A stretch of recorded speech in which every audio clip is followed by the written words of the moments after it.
Oh oui, c'est vrai que le gardien titulaire de l'équipe nationale du Maroc s'est blessé.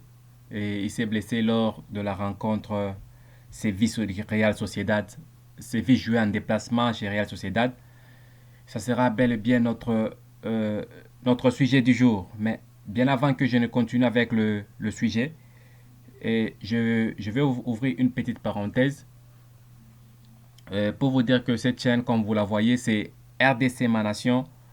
Sur cette chaîne, nous vous donnons l'actualité en République démocratique du Congo et dans le monde en général.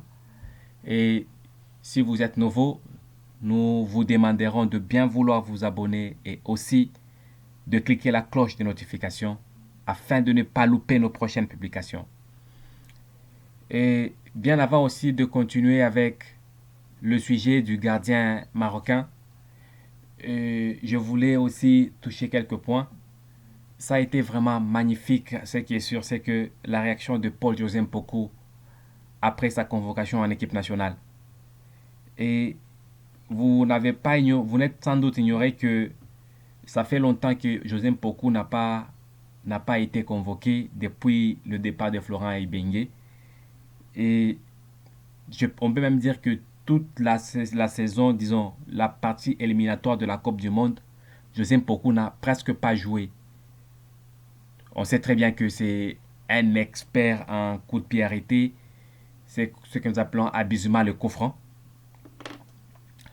Et il n'a pas été sélectionné. On s'est demandé le pourquoi. Parce que, et, selon José Mpoku, à un moment donné, Mpoku avait donné sa version de fait. Et selon José Mpoku, il n'a pas été sélectionné non pas par le foot, mais tout simplement par certaines personnes qui n'ont pas apprécié sa relation avec Constant Omari. Apparemment, Mpoku avait une relation particulière, privée avec Omari.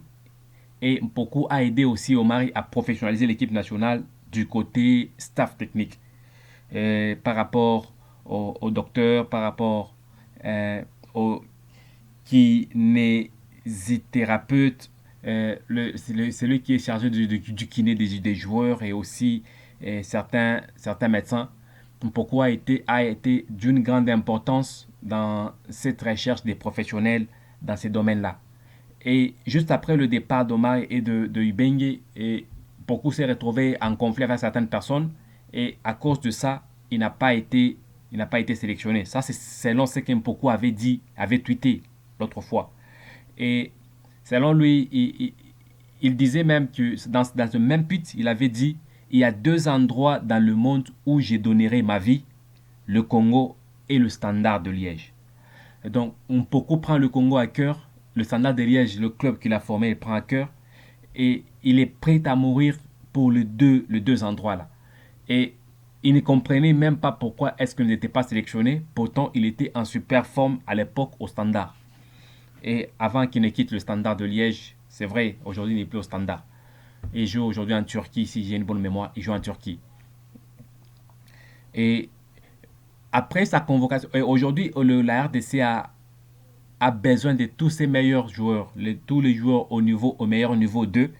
C'est la raison pour laquelle le coach n'a pas suivi tout ce qu'il y a comme mésentente entre Mpoku et les autres. Il a convoqué. Et sa convocation a été une grande joie pour lui. Et il a tweeté, une seule phrase était sur son compte Twitter. À votre service. Ça a été la phrase de Paul José Mpoku. Juste après l'application de la liste, Mpoku a tweeté sur son compte Twitter à votre service. En tout cas, cette phrase dit tout. Cette phrase dit tout. Et c'est une courte phrase, mais ça explique tout. Ça explique l'expression de joie qu'éprouve le joueur. L'expression de joie qu'éprouve le joueur. Et de mon côté, je suis en train d'apprécier le coach. Je remercie aussi le coach d'avoir ignorer tout ce qu'il y a comme mésentente entre la FECOFA, les dirigeants de du football congolais avec euh, certains joueurs et de chercher les meilleurs malgré leurs différends avec le championnat. On a ignoré les mésententes entre Meshak et le championnat, Meshak entre et aussi les certains dirigeants, Meshak entre et aussi certains clubs. Et aujourd'hui, les différends entre et certains dirigeants du football congolais, on a ignoré et on a appelé Mpoku dans l'équipe nationale. ça a été vraiment le temps de faire appel à nos meilleurs et nos meilleurs léopards. Et ça a été d'une grande importance. Au même moment, nous basculons à notre sujet du jour.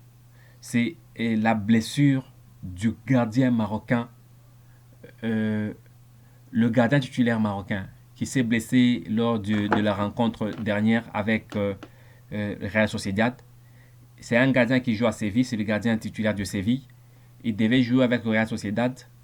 À l'échauffement directement, c'était à l'échauffement que le gardien s'est directement blessé. Et maintenant, la personne ne sait ce qui se passe, ce qu'il y a eu ou ce qu'il y aura.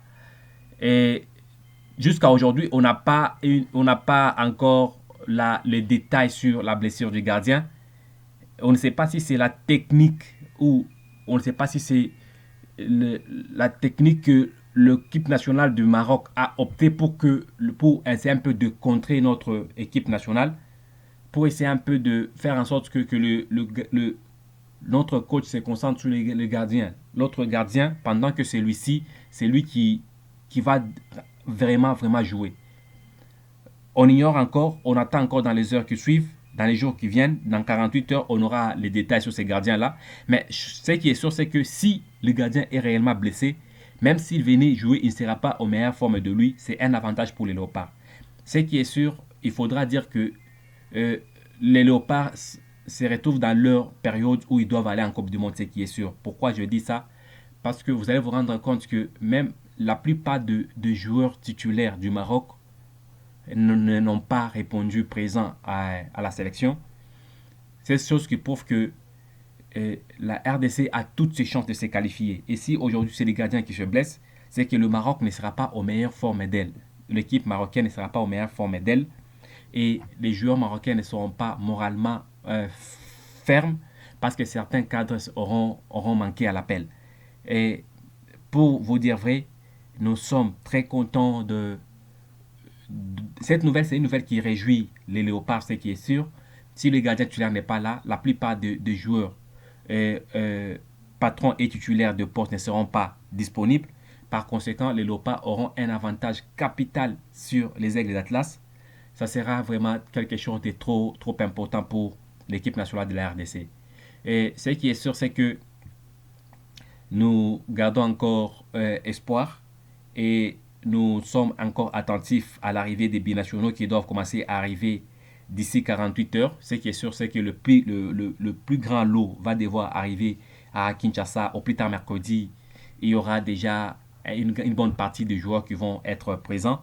Et ce qui est sûr, c'est que normalement, ils devaient être présents dès aujourd'hui, lundi, mardi, au plus tard mercredi, parce qu'il faudra qu'ils s'entraînent jeudi et vendredi pour essayer un peu d'inculquer la philosophie du coach et à l'intérieur d'eux.